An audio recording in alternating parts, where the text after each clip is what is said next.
Thanks for checking out Next Level Carpentry. Today's cabinet assembly day, the day that I expect a plan to come together.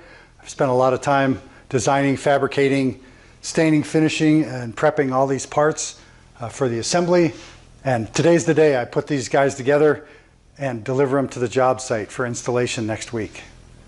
In this panning shot, you can see all the parts and components for these cabinets all laid out and ready to assemble.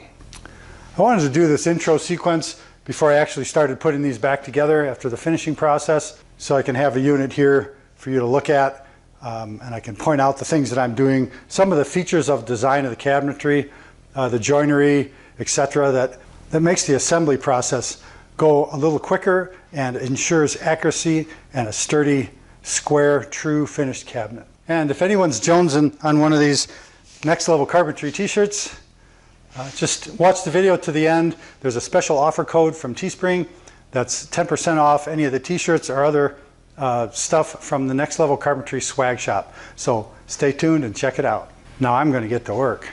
In a versatile shop like mine, the table saw extension table becomes an assembly table. The table saw is on a mobile base that I built so I can position it for optimum working conditions and access. This position will give me room to work all the way around, get the cabinet parts on and off the work surface. Because these cabinets are now finished completely, scratches are not acceptable. So I'm using a heavy padded moving blanket to protect the work surface and prevent scratches or dings. Goes without saying that these need to be flawlessly clean. If there's a speck of sand in here, I'm starting over.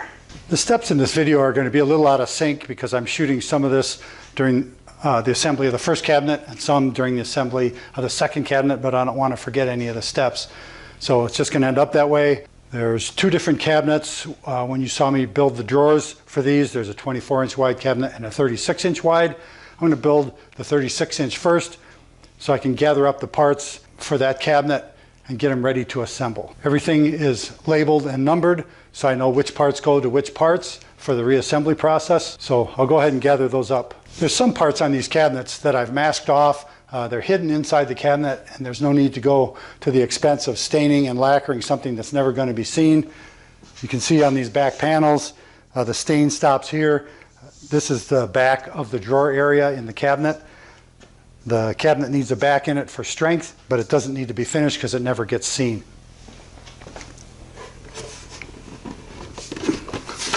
These vertical side panels or end panels are same thing. This is the drawer cavity space here.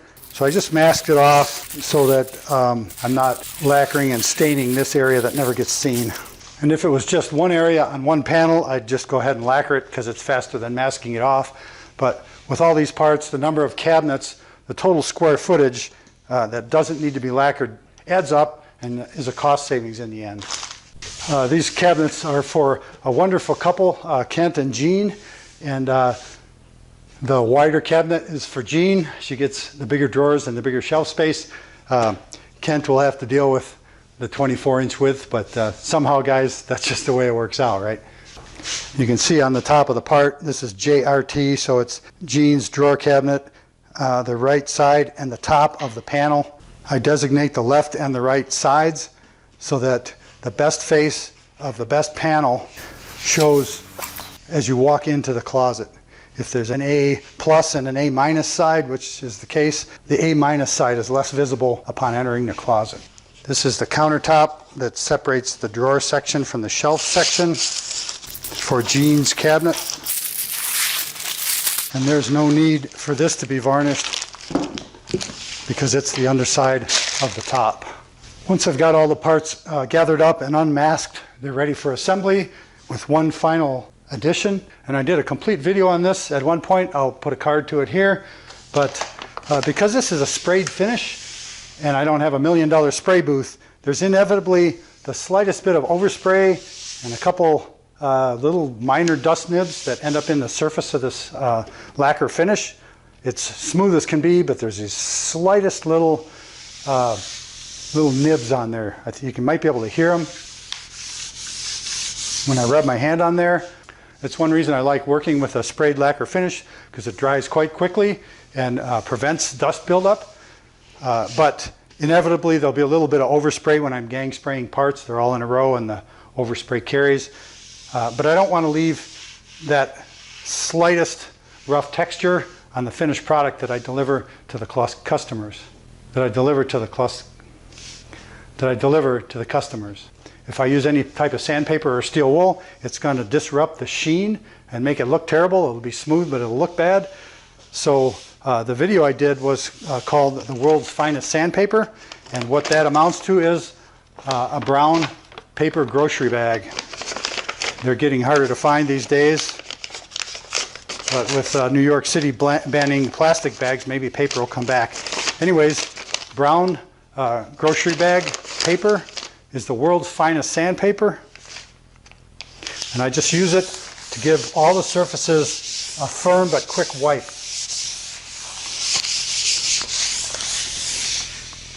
It takes nothing to do, and there's a noticeable difference in the feel and the sound of wiping that finish after that quick treatment. It's so quick and easy, and is 100% improvement in the feel of the finish. The edge is particularly susceptible to that overspray because of the angle of the spray as I do successive parts, but that's no big deal either. I just give all the surfaces a wipe with the world's finest sandpaper before assembly. You can see the sheen on this piece, and there's no way you can feel the dust or that texture that I'm talking about. But take my word for it, a quick wipe like that on any cured finish will make a huge difference in the way that it feels. You might be able to see this in the camera. There's a little bit of a sheen from the lacquer that this buffs off the surface. But it's so fine that it doesn't disrupt the sheen of that sprayed finish whatsoever.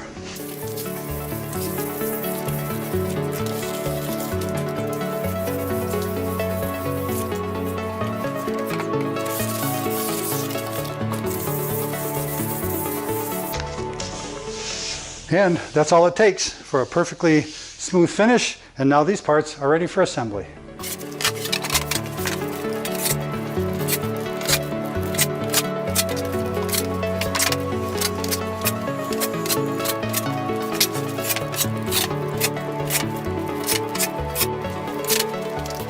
This is a job for Smurf gloves.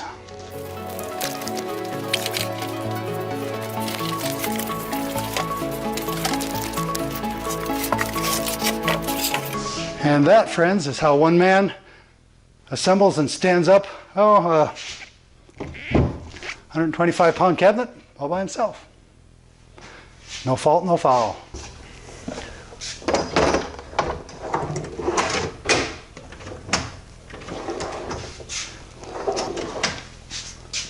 And that completes the assembly of this 3-foot wide cabinet with all the drawers and components installed and ready to deliver. So I'm going to do the 2-foot cabinet, and I'll go through some of the details of the joinery and the features that are built into this cabinet. I didn't do a build video of it, but I'll show you some of the features that I use in the construction of this to give an idea what goes into a cabinet of this grade. Now, this isn't a piece of furniture, it's an installed cabinet in a closet. So there's various trade-offs between cost efficiency and quality that are built into here.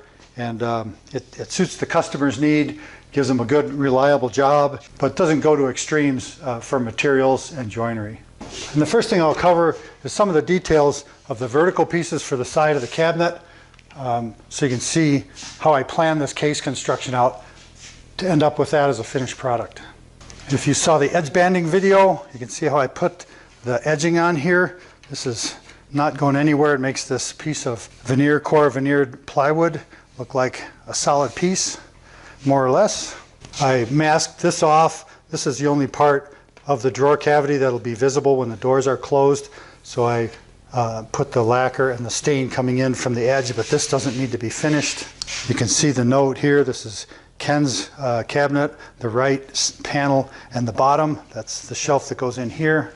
The sides are drilled with 5mm holes for these clear plastic shelf pegs. They have a steel pin on the back. I find these a great functioning piece of hardware for a cabinet like this. My hole drilling process is accurate, but it's kind of lame, so I'm not going to go into featuring that at all because there's a lot better systems out there. I should have covered this a second ago, but for the bottom of the cabinet, I've got this dado. It's very precisely sized for the thickness of the plywood panel that goes in here. There's a dado here for the countertop or middle shelf. It's the same width as the other one, and these are the same depth. I'll point out about the way I do dados. This is undersized of 3/4 of an inch. It's exactly the thickness of the plywood. But the other thing is, the dado isn't necessarily an 1/8 inch deep. What I do when I'm planning joinery like this is to leave a predictable amount of material left over. And for this cabinet, I've got precisely 5/8 of an inch left over. And the reason I do that is if the plywood itself is varying thicknesses, I can count on the amount of material that's left. So if I need a cabinet that's exactly 36 inches wide, I can make this this shelf exactly 35 3/4 or 34 3/4. Then with 5/8 of material on each side, the cabinet comes out to 36 inches. If I make the dado 1/8 of an inch deep and the amount of material that's left over varies, then the width of my cabinet isn't predictable. And sometimes those tolerances are irrelevant, but it's a good practice to get into so that I know the final dimensions of my cabinets. On the top of this cabinet side, it's KRB, or KRT, Ken's cabinet right side top, and the edge is neither edge banded or finished. That's because the top of the cabinet covers that up. So the height of this side is 5/8 of an inch less than 7 feet. So when I put the top on here, it has 5/8 inch material left over. Right here, this is 5/8 of an inch, so it makes the cabinet exactly 7 feet tall. There again, if it was 7 feet and 1/16 of an inch, it wouldn't matter, but I have this practice of setting the joinery up this way for predictable results. You can see here how the top panel with this rabbet covers the end grain on the top of the side, and in turn the end grain on the side of the top gets covered by the next cabinet so that I don't have raw plywood end grain showing anywhere on the finished installation. The way this cabinet's designed, the width of this top is exactly the finished width of the cabinet, in this case 25.5 inches. And because it fits on top of the sides, that determines the width of the cabinet. Another feature of the top piece of this cabinet is this dado going across the back edge. The front edge has edge banding on it, but the back has a dado running through it. And what that does is accept this cleat that fits precisely in here. And that cleat is what allows me to screw the cabinet to the wall going through that cleat. Having this in a dado strengthens the cleat so it won't just pull out the back of the cabinet. And the fact that this is spaced in 1/4 of an inch, that's where the top of the cabinet back panel fits right here. It's the same thickness as that little lug on the edge of that dado. I'll try to show detail of that as I assemble the cabinet so you can see the purpose for these different joinery features. The joinery for the center shelf is a little bit unique also. Here again, a dado running through. That's the exact thickness of the material, so that this top fits precisely down in that slot. You can see it here too from the bottom. Now a lot of people use pocket screws to make a joint like this. I basically detest that operation. With this shallow dado, it's somewhere approaching 1/8 of an inch, but that captures the end of this piece of plywood so that as I run trim screws in from the outside of the cabinet to hold this together, it can't expand the thickness of this plywood. It won't delaminate it because it's captured by that dado. If anything, it tightens it up in the dado and holds it more firmly. But it's a nice, clean, flawless joint. Another detail unique to this closet cabinetry is the way this top comes together. I put a solid wood edge on the front of this plywood shelf, glued that on there, and I rabbited the back side so that when the shelf fits in here like that, the small rabbet on the end of this piece snugs up nice to the side panel for a nice tight fit, and it leaves enough material here so that the drawer fronts don't stick out past the edge. You'll see that in the finished assembly. Actually, it looks like this on this finished cabinet. You can see how this solid wood piece extends this shelf out. I didn't want to just have a 3/4 inch edge out here with edge banding, so I put solid wood on there so that the drawer fronts are flush with that in the final installation. I'll cover this bottom panel while I'm at it. Here's that piece. Because a drawer front covers this edge, I just edge banded it so that it comes flush with the side of the cabinet. The dado runs all the way out, turns into a rabbet here where the toe space is. Because this isn't highly visible, I only stained and lacquered the front edge of this. Kind of an OCD thing. I did this little strip on the bottom because it ends up exposed from underneath the cabinet at the toe kick. That's kind of OCD, but I could do it quickly while I was doing the project, and it adds a little personal touch of craftsmanship. One more part for the assembly is this toe space board. It's going to go here. I've just got it screwed into the front. I could have used a pocket hole somewhere, but you'll see how I deal with those screw holes, so I don't need to worry about the appearance. Because it's underneath in the toe kick, I could have dadoed this piece to accept this like I did for that cleat on the top, but I was content with the fit, finish, and strength of this assembly by using a couple trim screws to hold this toe cleat to the bottom shelf, and this gets covered by drawers also. The ends of this toe space are edge banded because they're exposed in the final installation of the cabinets. I think that covers most of the parts pretty well. So I'm going to go ahead and assemble this cabinet. And my assembly sequence is just kind of determined by the surface I have to work on and the length and configuration of parts. But I want all the pieces to be supported while I'm screwing it together because this cabinet doesn't get real strong until it's complete. First thing I'll do is install the middle shelf by screwing it to the sides. And for this cabinet, it's simply a matter of putting that center shelf in, snugging it into the dado, and then I simply run in 3 of these 2 1/4 inch small GRK Torx drive trim screws.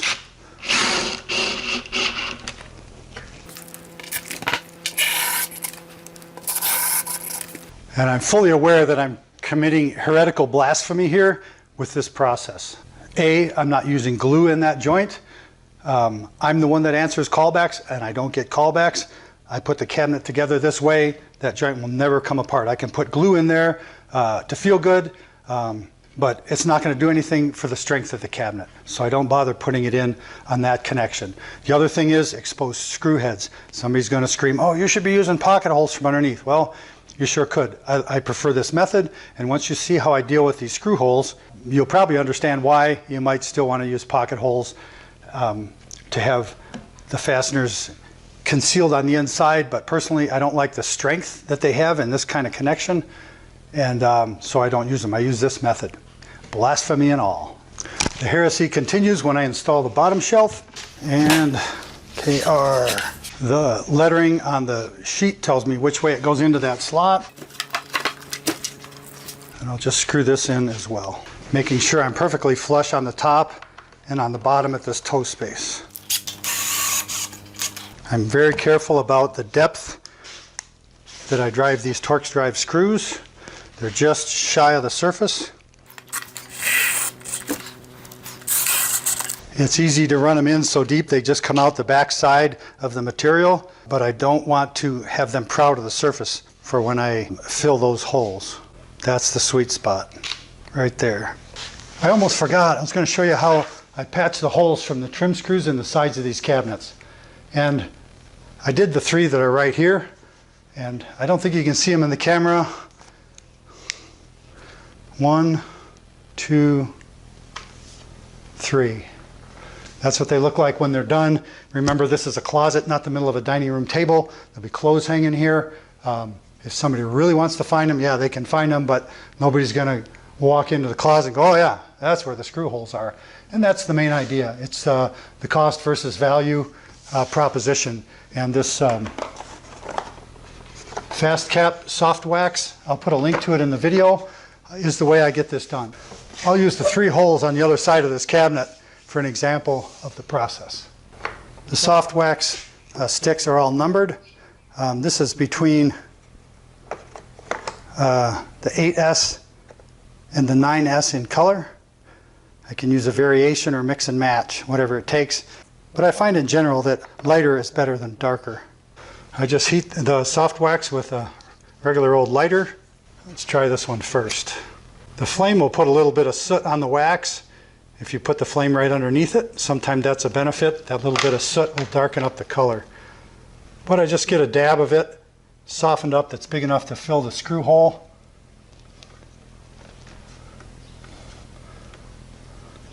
Then kind of work it into place. This is pretty soft. It's a hot day. It doesn't cool off real quick. And they make these little, it's like a Scotch-Brite pad with no grit in it. And that's used to just polish off and buff up the extra wax. It goes away pretty quick for what it needs to do. This one is a little different. There's a dark streak of grain running through here. So I'll show you what I do on this. I start out with the light wax. Get it good and full, like that. And I'm squeegeeing it down. That kind of feathers the edges a little bit. Now you can see that this lighter wax is a good color, but it interrupts that dark line. So I clean off my little spatula here. And I take the edge of the spatula and I kind of trace where that dark grain is. Something like that. And for this one, I'll use the 9S wax, heat it up a little bit, and just wipe it on there. Then wipe it off.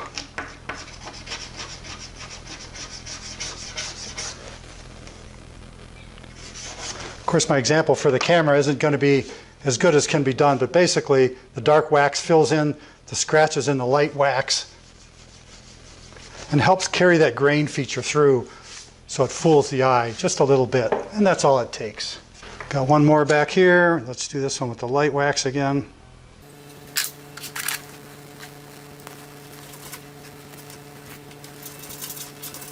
That wax is soft and kind of malleable, so I can smear it around, do whatever to it. If by any chance I get a patch that's too light or too dark, you can just dig it out and do it again. It's just nothing to it. This time I'm just putting the wax directly on with the stick, and I can smear it around.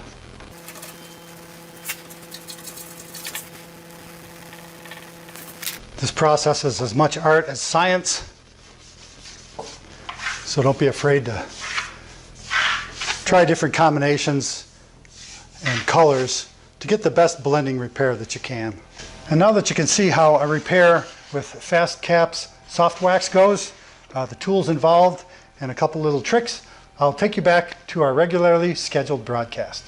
With the design, construction, and installation of this particular cabinet, I'm just going to put this other side on first. I'll put the top on last. There's not necessarily a right and wrong way to do that. I just do it so the assembly is quick, clean, and easy. And for anybody trolling around wanting to make negative comments, you need to be fully aware that I forward the link to these videos to my clients. Kent and Jean will see this. They'll know that joint's not screwed together, but if there's ever a problem, I'm the one that gets called, not you.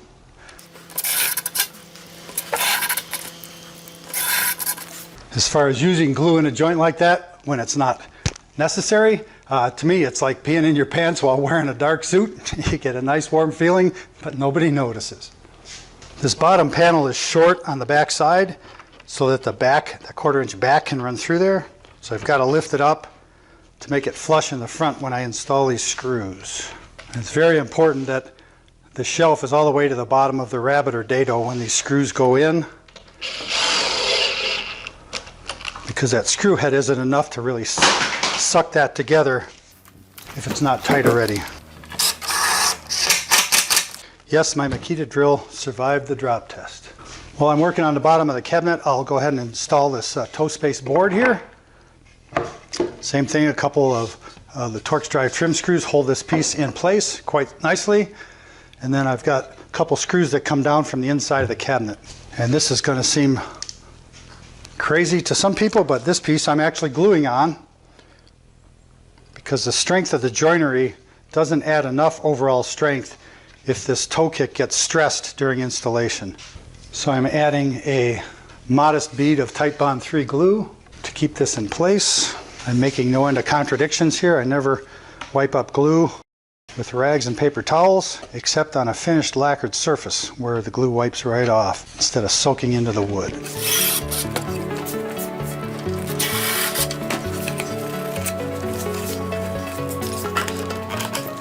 A quick clamp there holds that joint nice and snug while I drive the two screws on the inside. And if I was really concerned about the structure in here, I could have used the number 2 square drive bugle head screws to hold this because the drawers fill the space and those screws won't be seen, but I just used the trim screws there as well. I got a little bit of glue squeeze out right here on this joint, and I did that on purpose because I want to show you something. And for a little bit of Next Level Carpentry trivia, the tip I'm about to show you is the first tip I ever submitted to a woodworking publication or whatever. It was to a Woodsmith magazine. I'm going to include a picture here if I can find it in the archives. And it shows how to quickly remove glue squeeze out from a tight corner like that. As far as I know, I'm the one that thought of that. And the reason it's out in the world is because it got published in that Woodsmith magazine way, way, way back. So the trick I'm going to share with you is how to clean out this squeeze out. And the answer is a plastic drinking straw. I've cut this at a slight angle with a pair of scissors. It gives me a nice sharp little point. I merely stick that in the crack in that corner and it scoops up the glue. There's not a speck of glue left. It's in the tip of this straw. Now that wasn't very much squeeze out, but the same method uses when there's 5 times as much squeeze out. Just scoop it up with the straw, snip off the end, scoop some more. If I've got a big joint to clean, I'll just use one end of the straw, the other end of the straw, snip off both ends, and move on. You can clean up a lot of glue in a hurry with that little tip. From yours truly in Woodsmith magazine. I'm going to use that Woodsmith article as proof of when I submitted that idea. If somebody's got prior knowledge, I'll be happy to concede the genesis of the idea to someone else. And I just repositioned the cabinet to install the top panel. The top panel gets this cleat in it, which fits extremely snug down in this dado. And the length of the cleat is exactly the length from the rabbet to the rabbet on the underside of this top. But you can see that that piece fits in there tightly just on its own. And the fact that it's in a dado means I don't need to glue this either. And another bit of heresy is probably going to be someone's opinion of these screws showing in the top panel of this cabinet. There's plenty of ways to do the joinery and assembly so that there's no fasteners showing. I could use trim screws and cover them with wax, but because it's the top of the cabinet, I felt it wasn't worth the owner's expense to go to great lengths to hide those screws. So I'm just using fast cap oak stained to match the rest of it to cover those square drive screw heads on the top of the cabinet. Again, I'm not gluing this top panel on. I don't see the need. Just keep in mind, I'm the one that does service calls. That would be a warranty issue if the owner calls me in the next 5 years. And with that confidence, I'm putting it together just like this. One joint here and there doesn't matter, but when you add it up for a whole project, there's tangible cost savings involved. Each end of that back cleat gets one screw to hold it in place. And this square drive screw gets covered by a shelf or a pole cleat for the cabinet sections that's next door to it. So I don't have to disguise that head either. The end grain of this plywood also gets covered by the next shelf unit, so it doesn't need to be covered at this point. One more thing I can do at this stage, just because it's quicker and easier, is to install the drawer glides.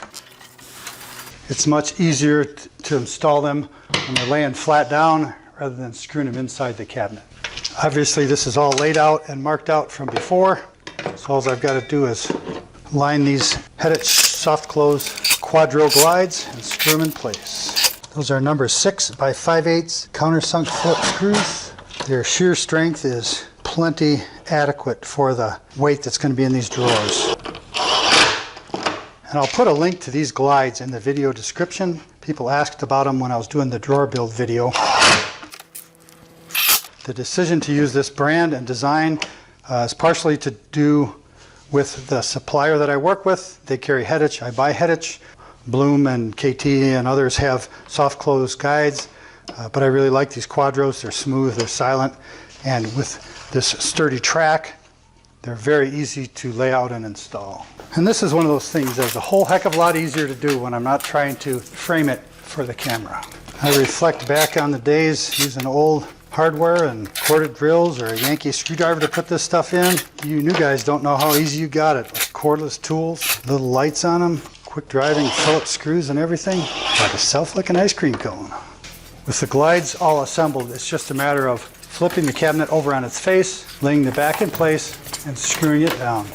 You can see with details of the joinery and assembly here that there's a 1/4 inch recess for this cabinet back behind the sides and the shelves. The center shelf is set up the same way, so there's a 1/4 inch recess here. Same thing at the top of the cabinet. This back cleat is held a 1/4 inch away from the back within that dado. The cleat's screwed to the side where this is all flush. And there's a 1/4 inch recess here, goes all the way across the top of the back for the back panel to fit in. So the back panel fits like this, and it's the squareness of the panel that sets the squareness of the cabinet. You can see there's a little gap here. That's because the cabinet is racked until I put the screws in. Once I get that all set, the cabinet is dead square and solid as can be. This corner is tight and lined up, so I'll start with screws here.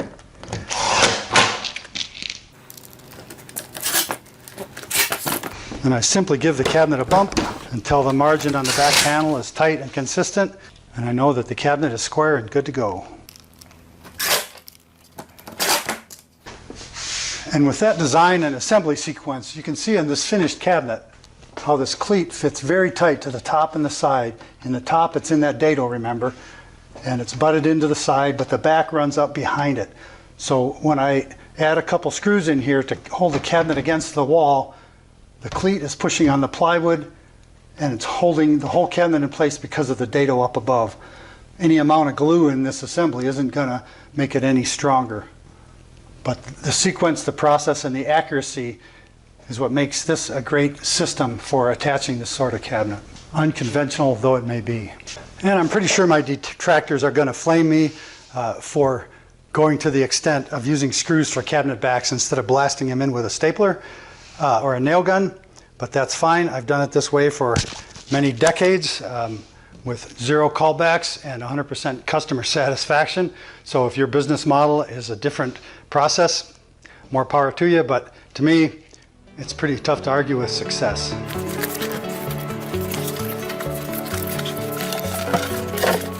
And an added benefit, possibly the biggest benefit, is the fit and finish that I get with this method of cabinet making. There is no overspray, no rough spots, even in the tightest corners.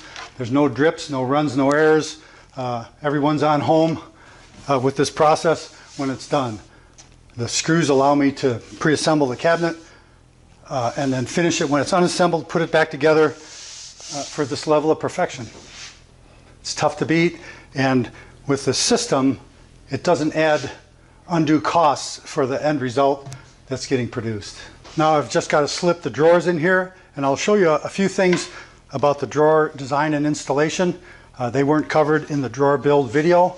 There's a link to it here, but there's a few things that show up in installation regardless of how the drawer gets built. I'm going to go through those now. And as you'd expect, the first step is to go over each of the drawer fronts with the world's finest sandpaper brown paper bag treatment. And I wish I could communicate more adequately how smooth and flawless the sheen is in the finish on these drawer fronts. Pretty remarkable, if I do say. All right, got the fronts all polished up. I want to cover a few details about these drawers. Anybody that watched the drawer build video would remember that I drilled 5/16 holes in the front panel of the drawers. Then I used these washer head screws. They're 1 1/8 long, and they're got a small shank diameter, and the size of the hole versus the shank allows adjustment for the drawer front once the final installation is done. And what that allows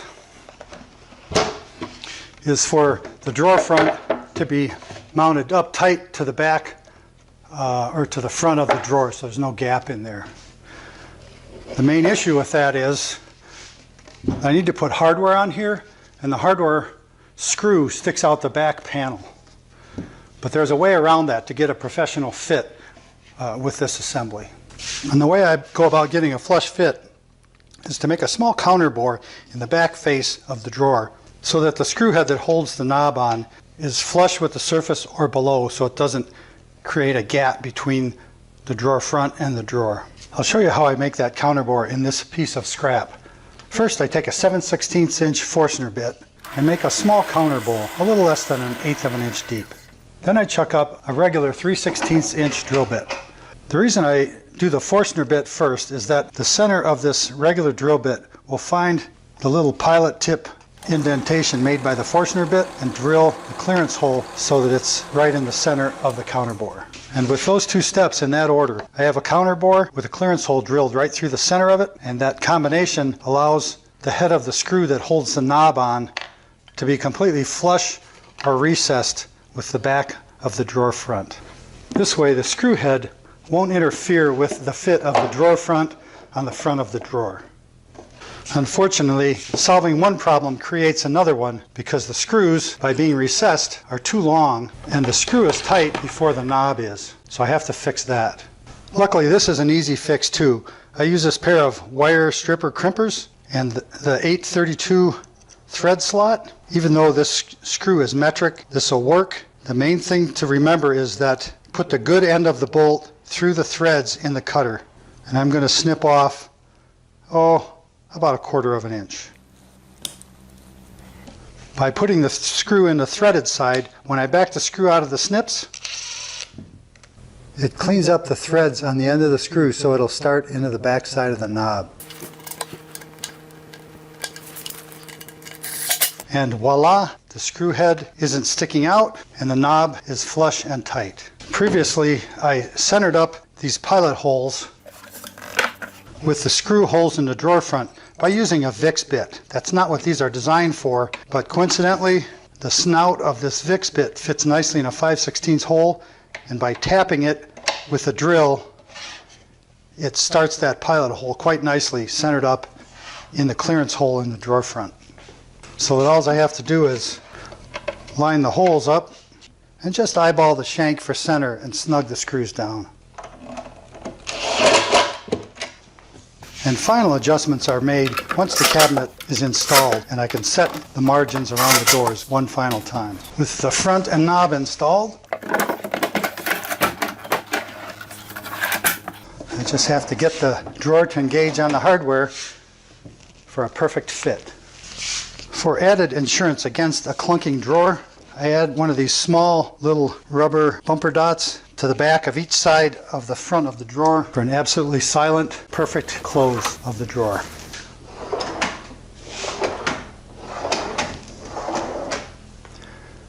I just love the fit, finish, and performance of those professional grade cabinet drawers in these cabinets. I hope you enjoyed watching the video that shows some of the construction features of this type of cabinet and the assembly process.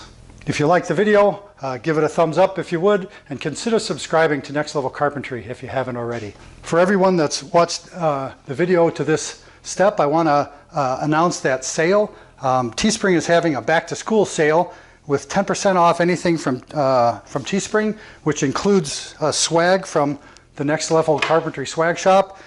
T-shirts like this. I just got this one.